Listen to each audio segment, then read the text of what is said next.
Assalamualaikum warahmatullahi wabarakatuh. Pada kesempatan kali ini, izinkan kami dari kelompok 2 menjelaskan tentang tugas manajemen operasi dengan dosen pengampu Bapak Wasito SEMSI. Sebelumnya, kami dari Fakultas Ekonomi dan Bisnis dengan prodi manajemen dalam kelas 21 manajemen B. Lanjut ke materi. Apa itu robot material handling? Jadi, robot material handling adalah ilmu dan seni memindahkan, menyimpan, melindungi, dan mengontrol atau mengawasi material yang menggunakan teknologi mesin yang diprogram oleh komputer yang mampu melakukan serangkaian tindakan kompleks secara otomatis, dipandu oleh perangkat kontrol eksternal atau kontrol yang disematkan di dalamnya.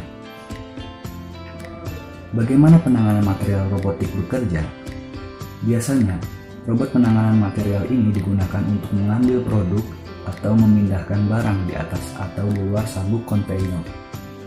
Robot penanganan material juga dapat bekerja dalam operasi pengambilan dan pengepakan untuk memindahkan produk ke kotak untuk operasi pemenuhan. Apa saja manfaatnya? Yang pertama, kualitas dan produktivitas tinggi. Yang kedua, tingkat perencanaan produksi dan kurangi waktu lembur. Yang ketiga, kurangi memo dan pengerjaan ulang. Yang keempat, mudah diprogram untuk menangani banyak bagian. Yang terakhir, robot dapat digunakan kembali jika produksi perlu diubah. Apa saja faktor risikonya? Yang pertama, harga mesin robot yang relatif mahal. Yang kedua, jika mesin rusak, maka akan mengeluarkan biaya yang banyak. Yang ketiga, dalam memprogramkannya memiliki tingkat kesulitan yang cukup sulit. Apa saja tugasnya? Yang satu, mengemas produk. Yang kedua, pengalihan bagian. Yang ketiga, memuat dan membongkar kontainer. Yang keempat, memegang bahan di tempatnya. Yang terakhir, pembuatan palet dan dipaletisasi.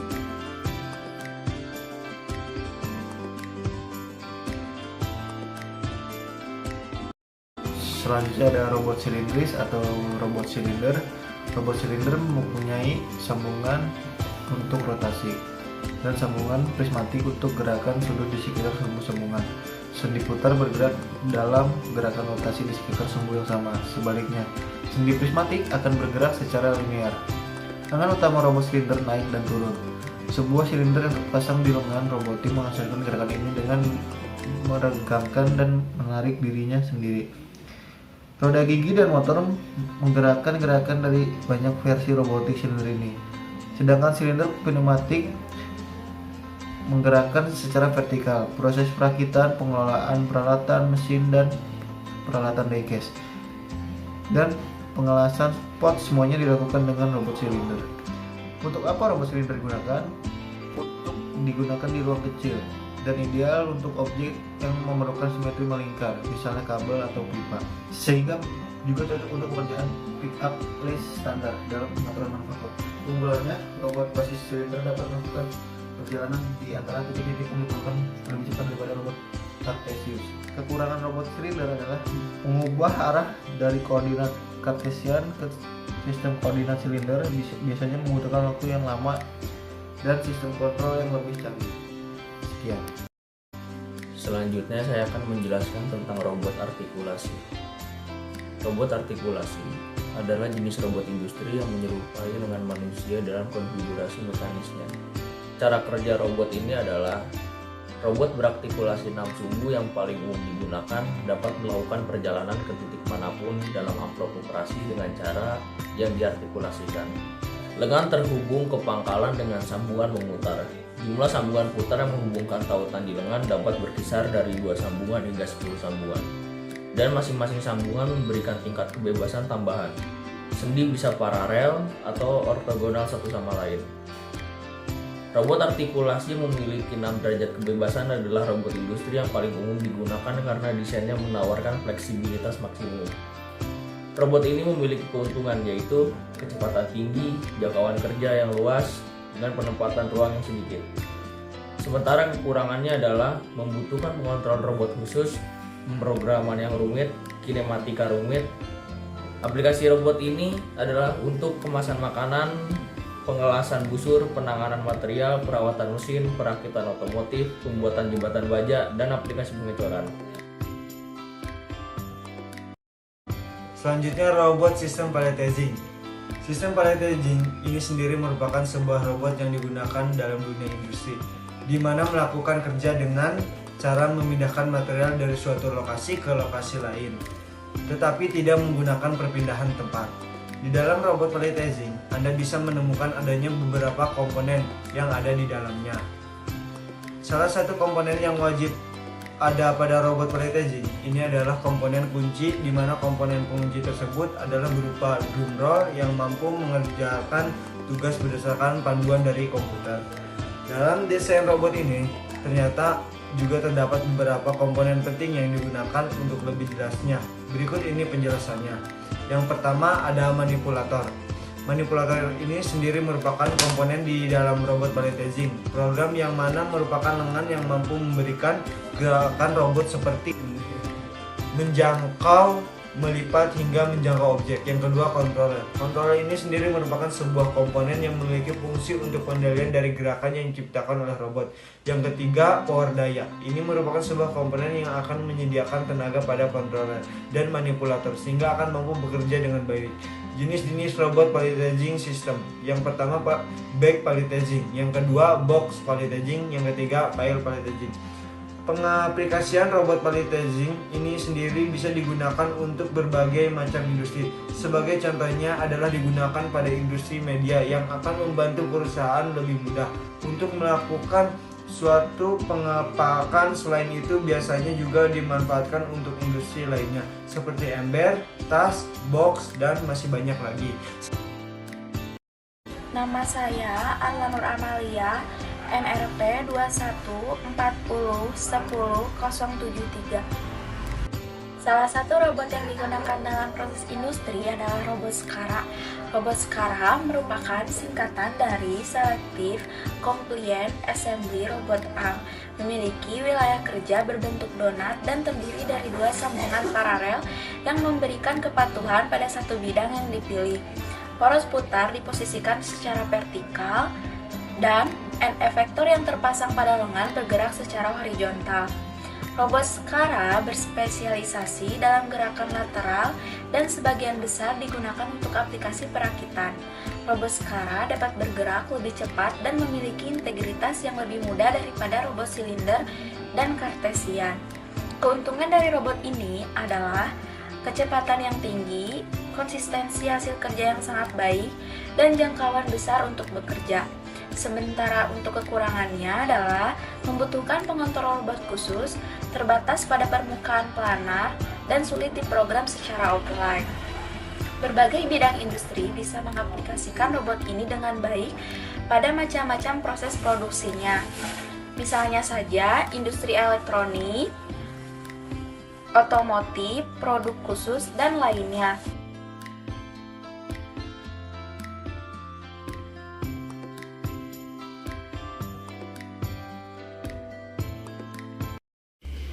Robot delta atau juga disebut robot tautan paralel karena terdiri dari sambungan bersama paralel yang dihubungkan dengan pangkalan bersama. Robot ini diciptakan dengan bodi full stainless steel dengan bahan wood gate. Karena kontrol langsung dari setiap sambungan pada efektor akhir, posisi efektor akhir dapat dikontrol dengan mudah oleh lengannya yang menghasilkan operasi berkecepatan tinggi. Delta robot memiliki wilayah kerja berbentuk kubah. Robot-robot ini umumnya digunakan untuk aplikasi transfer produk dan pengembalian cepat, serta robot ini dengan mudah menyortir produk yang masuk secara acak. Keuntungan dari robot ini adalah kecepatan yang sangat tinggi dan akurasi operasional yang tinggi.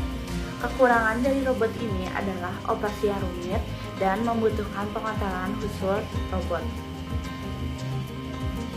Dilengkapi dengan pengontrol terbaru KR-C5 Micro beban penuh konsumsi, daya berkurang hingga 35%. Pemasangan terbalik di langit-langit. Pengaplikasian dari robot ini adalah industri makanan, industri farmasi, industri elektronik, simulator penerbangan, simulator mobil, dan penyelarasan serat optik.